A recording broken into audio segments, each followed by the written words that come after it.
and nothing's stopping me now.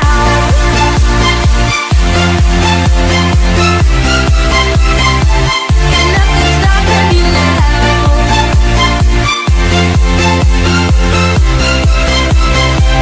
And nothing's stopping me. Et ben bonjour à tous et bienvenue sur pour une toute nouvelle vidéo et pour une vidéo très spéciale. Aujourd'hui on va parler de la série Game of Thrones qui est totalement terminée. Alors totalement non, des spin-offs sont prévus, une saison est déjà en tournage, ça a été teasé, bien sûr ça a été teasé, c'est pas vraiment une réalité, on sait pas encore si c'est vraiment vrai mais ça a été teasé. Donc alors moi, Game of Thrones, c'est une des meilleures séries, voilà, médiévale et fantastique. Donc, je vais essayer de parler le plus subjectivement parce que il y a eu tellement de trucs dans Game of Thrones. Mais aujourd'hui, on va parler surtout de l'apothéose de Game of Thrones et vraiment le dernier épisode, la dernière saison. On va vraiment parler de ceci, vraiment ce qui a abouti à Game of Thrones. Alors, on a vu dans cette saison à peu près deux parties, donc à peu près deux petites saisons. La première partie, les 3 premiers épisodes, ont été contre les marcheurs blancs, et les 2 derniers pour le trône de fer. Alors, contre les marcheurs blancs, on a eu beaucoup de polémiques, entre disant, bon après, c'était trop facile. Moi, je trouve que c'était beaucoup trop facile, parce que, mine de rien, bon... Arya a tué le roi de la nuit avec une tyrolienne et un coup de passe-passe, bon, qu'on a vu dans tous les films, dont Star Wars. Voilà, c'était pour moi Arya, c'est bien, mais aurait pu mieux faire. Arya avait quand même un don, enfin un pouvoir entre guillemets qu'elle a acquéri à travers toutes les saisons, et dans la saison 8, on l'a pas vu. Pour le sans visage, on l'a pas vu. Donc voilà, pour moi c'est une mort, mais elle aurait pu mieux se finir. On aurait préféré avoir un combat avec Jon Snow, mais non, voilà, on a eu Arya qui a eu un petit coup de passe-passe avec une tyrolienne qui vient de nulle part pour tuer le roi de la nuit. Donc voilà, voilà. Donc Winterfell était en feu, il y a eu plein de trucs qui ont... Les héros étaient sous des pluies des marcheurs blancs. On a eu quand même Théon qui s'est très bien battu. Pour moi, c'est un des meilleurs combattants de Game of Thrones, hein. On le cite pas assez, Théon. Mais Théon est quand même un des plus grands combattants de Game of Thrones. Et il l'a prouvé dans cette dernière saison. Sir Jorah Mormont est décédé aussi. Enfin, décédé a été en protégeant sa reine, hein, donc Daenerys. Il a protégé sa reine le plus qu'il pouvait. Et après, il est totalement mort. Mort de ses blessures et mort de fatigue aussi, je pense, dans l'épisode 3 à la guerre de Winterfell. Donc voilà. Après, on a eu d'autres qui sont morts. On a eu Lyanna Mormont qui est mort par un ogre, enfin par un géant. On a eu plein de morts dans la guerre de Winterfell. Après, on a eu tous ceux qui sont venus à Winterfell pour défendre Westeros et Winterfell. Parce que oui, c'est la guerre de Winterfell contre les marcheurs blancs, mais c'est tout Westeros qui sont venus. Il y a eu Jaime Lannister qui est venu honorer sa parole. On a eu Brienne, on a eu les Stark, bien sûr, c'est à Winterfell. On a eu les Sauvageons qui sont repliés vers Winterfell. On a eu la Garde de Nuit. On a eu les Immaculés de Daenerys. On a eu les Dothraki. On a eu même la Femme Rouge qui est revenue de nulle part pour faire que dalle, entre guillemets. Donc voilà, on a eu beaucoup de monde qui sont battus à la guerre de Winterfell. Donc voilà. Après, point de vue stratégique militaire pour cette bataille-là, c'était pas encore ouf parce que mine de rien, si on a une cavalerie légère comme les Dothraki, on la met pas en premier plan, on les met sur les flancs pour pouvoir rabattre. Surtout qu'en plus, eux n'avaient pas de verre dragon, donc n'avaient pas d'obsidienne, n'avaient pas d'armes en obsidienne, ils avaient juste leur épée, enfin leur sabre classique, donc ils savaient bien qu'ils les envoyaient à la mort. La Femme Rouge est arrivée à enflammer les Dothraki, les épées Dothraki, mais qui a servi à rien. Donc voilà, ils sont quasiment tous morts. Enfin, pour moi, normalement, ils devraient être tous morts. Il y en a encore plus tard, mais voilà, ils ont perdu quasiment tous les Dothraki là. C'est voilà, les Immaculés, même chose, ils auraient dû les mettre derrière les remparts. On a Winterfell qui est quand même une cité un peu imprenable, mais ils ont mal jugé je sais pas, le point de vue militaire était mal fait là. Ils auraient dû mettre d'abord toutes les troupes dans les murailles et seulement combattre sur les murailles avec des archers, avec les Immaculés, etc. Non, ils ont mis tout devant. C'était pas vraiment la meilleure chose à faire. Bon, voilà. On va passer à la guerre de Winterfell parce que je vais pour en parler pendant des heures. Mais après, on a eu quand même une scène qui m'a émouvanté dans l'épisode 4, le début où ils enflamment tous les cadavres morts de Winterfell. Donc il y a sûrement tous les Dothraki, etc. Bon après, je vois plus pourquoi ils le font, parce que ben, maintenant, ça sert un peu à rien, parce que bon, il y a plus de marcheurs noirs, enfin il y a plus de marcheurs blancs, donc voilà, ils peuvent pas revenir à la vie, hein. Il y a plus de marcheurs blancs, donc il y a plus le Night King qui a été tué, donc voilà, là c'était fini. Maintenant, il repart sur Père Dragon, enfin sur Dragonstone, donc oui, il pourrait, oui, Père Dragon était une très bonne stratégie, mais seulement il y a eu Aeron Greyjoy qui est arrivé, aussi là, gros fort accord, Daenerys sur son dragon aurait pu voir euh, Aeron avec sa flotte et ses scorpions. Mais non, elle l'a pas vu. Donc elle a quand même envoyé une grande partie de son armée aussi à la mort là. On se dit c'est fini pour Daenerys, elle a plus beaucoup d'armée, mais mine de rien, elle arrive corps devant Winterfell, devant Port-Réal avec une armée gigantesque. Et voilà, après on a eu une exécution de Missandei qui est quand même choqué beaucoup de monde, qui a mis quand même en rage Vergris et Daenerys. Donc voilà, après bien sûr, on passe bien sûr au plan suivant, au plan militaire, là aussi. Pourquoi Cersei n'a pas exécuté directement Daenerys avec ses petits maculés là. Elle en avait peut-être quoi, allez, maximum 100. Elle aurait pu largement exécuter avec tous ses scorpions et ses archers bien entraînés et bien armés. Donc voilà. Pour moi, là, Game of Thrones aurait dû se finir. Cersei aurait dû rester sur le trône de fer. Là, définitivement, elle aurait dû assassiner Daenerys. Mais elle ne l'a pas fait. Elle lance la guerre, etc. Daenerys revient avec une armée. L'armée attend. Daenerys arrive avec son dragon et tue tous les scorpions et brise la porte. Et l'armée de Daenerys arrive dans Port-Réal. Les cloches sonnent. Se dire que quand les cloches sonnent, se dire que ben,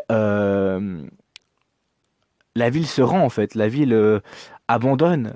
Et là, Daenerys a eu un coup de folie.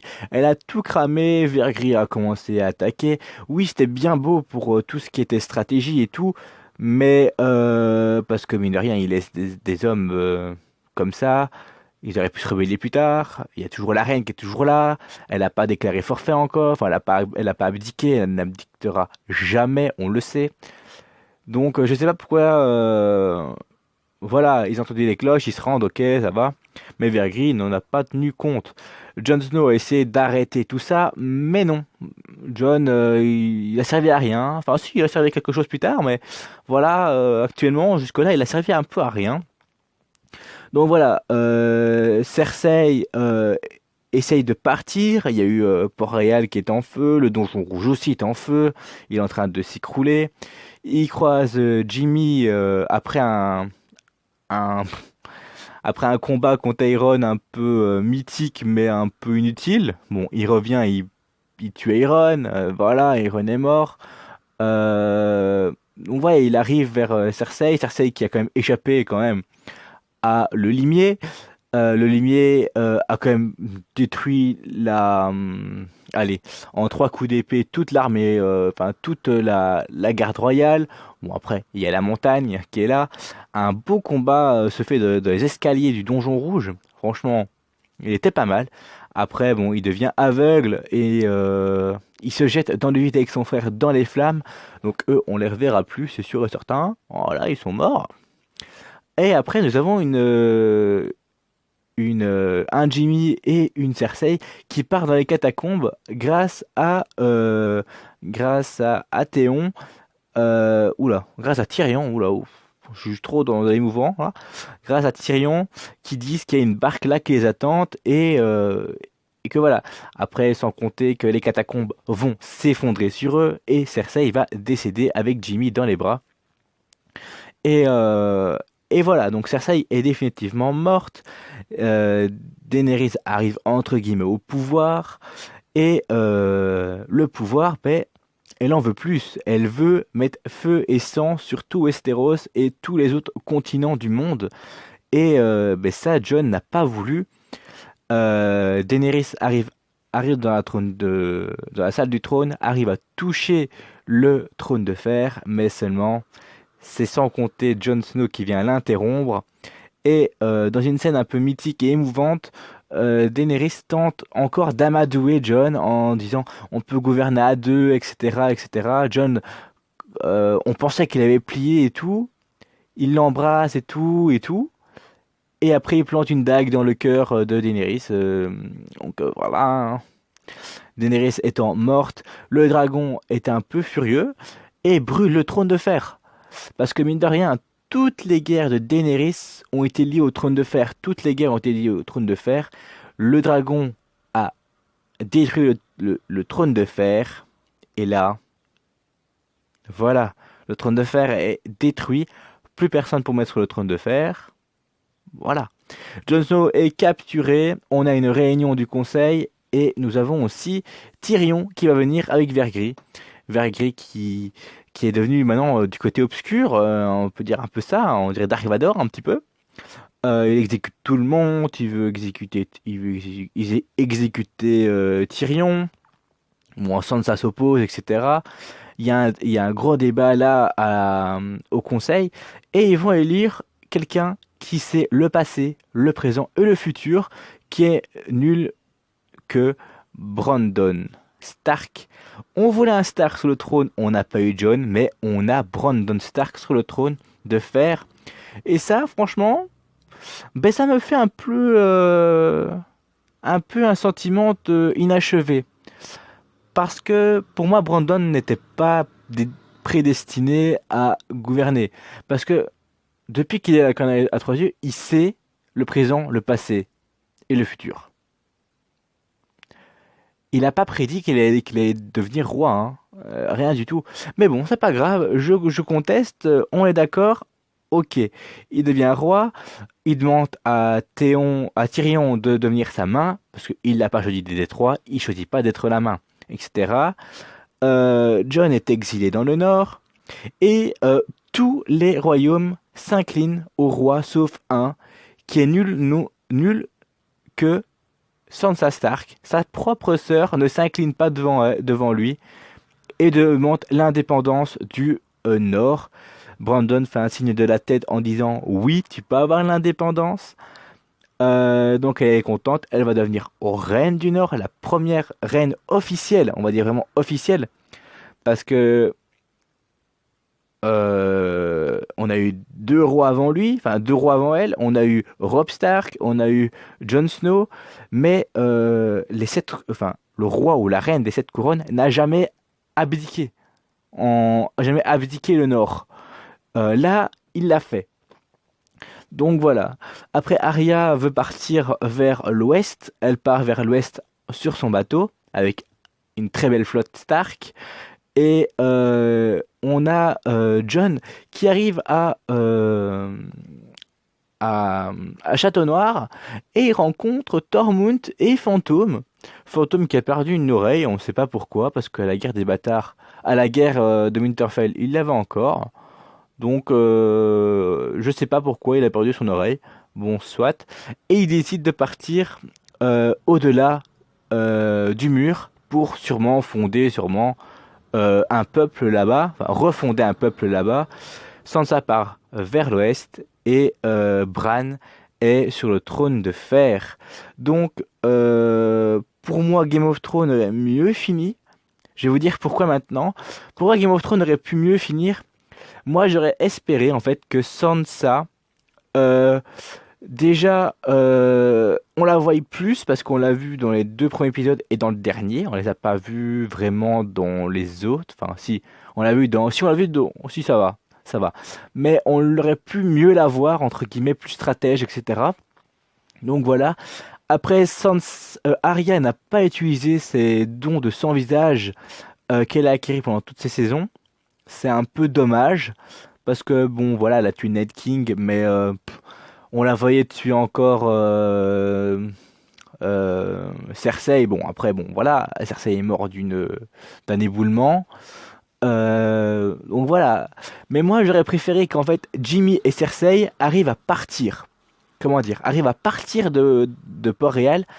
Arrivent, je sais pas moi, à Castral Rock et refondent une armée pour pouvoir attaquer, une fois la capitale reprise par Daenerys, mais pouvoir attaquer les forces de Daenerys pour pouvoir reprendre le trône de fer et finir comme ça. Ils auraient pu faire, je sais pas, trois quatre épisodes en plus, vu que la préparation, des combats dans les champs avec des Dothraki aurait pu être fait, mais non, ils l'ont pas fait. Je me suis dit, bon, pas grave, ils vont le faire peut-être plus tard. Plus tard, on voit, mine de rien, Jon Snow qui est capturé comme Ned Stark, et emprisonné, etc., et exilé. Euh, Sansa est prête à mettre les armes pour son, entre guillemets, frère. Et bon, après, Tyrion arrive à prendre un petit compromis en disant non, faut pas l'exécuter, on va mettre un nouveau roi, etc. Il a esquivé ça un peu rapidos, mais il a esquivé ça. Et pour moi, euh, ils auraient pu continuer, genre, ben voilà, Vergris ne se rend pas, et il y a un combat entre les Stark et les Immaculés, parce qu'on ne sait pas encore de quel côté va se ranger Dorne et les Fernets. Les Fernets et Dorne s'avaient rangé pour Daenerys, mais Daenerys n'étant plus là, pour qui vont se ranger? Les Immaculés ou pour Sansa? On aurait pu avoir d'autres trucs, d'autres guerres, entre guillemets, mais non, on n'a pas eu tout ça. Donc, donc voilà. Alors Game of Thrones c'est à peu près 10 ans d'existence, 10 ans de on va dire de ils ont révolutionné les séries médiévales hein, après Camelot. Bon Camelot n'était pas vraiment au point de Game of Thrones, largement pas. On a d'autres séries qui ont essayé, Viking et The Last Kingdom. Bon, ils sont très loin de Game of Thrones. Quoique Viking arrive maintenant un peu à la cheville de Game of Thrones. Mais voilà.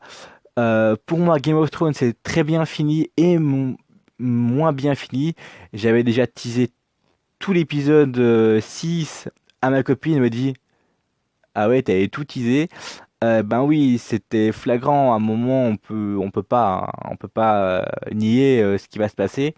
Donc voilà. Donc moi, dans l'ensemble, Game of Thrones, c'est très bien fini, à part pour Brandon Stark, parce qu'il devient roi, parce que roi malgré lui.